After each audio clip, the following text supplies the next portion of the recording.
ఎక్కడికి వెళ్ళావు?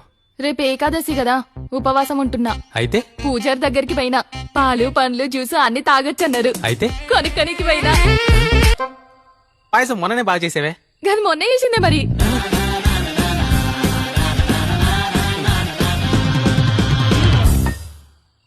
మీ నాన్న చెప్పేవాడుగా, నువ్వు చేసావంటే గుళ్ళో దేవుడి ప్రసాదంలో సూపర్ గా ఉంటుందని. చూస్తే పులిహోరలో చింతపండే లేదు కదే. ఆ, నేనది పిండడమే మానేసిన. అయితే ఇన్ని రోజులు బాగా పిండానంటావు. తాగడానికి నీళ్ళు. నేను పోను, నువ్వే తెచ్చుకో.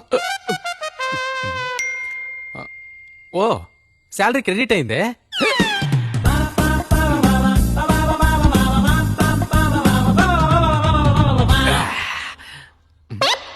ఓ చా, కంపెనీ మెసేజా?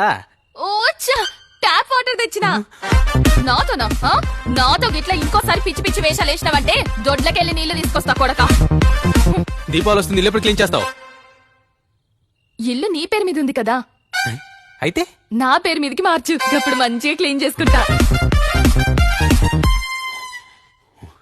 పోవే, ఇల్లు రాసి ఇవ్వాలంటే ఇల్లు రాసివ్వగానే నన్ను ఇంట్లోంచి గెంటేసి నీ ఫ్యామిలీ అంతా కలిసి క్యాబినెట్ ఆన్సర్ అండి. బానే ప్లాన్ చేసావే. నేనేం చేస్తానో చూడు. నువ్వేం చేస్తావే? వాట్సాప్ డీపీ మార్చుకుంటావు అంతే. ఏదో పెద్ద మిస్ యూనివర్స్ నువ్వు. ప్లీజ్ వాట్సాప్ డీపీ మార్చుకో, వాట్సాప్ డీపీ మార్చుకో, నేను అడుక్కోవాలి మరి. అదంతా ఏం జరగదు.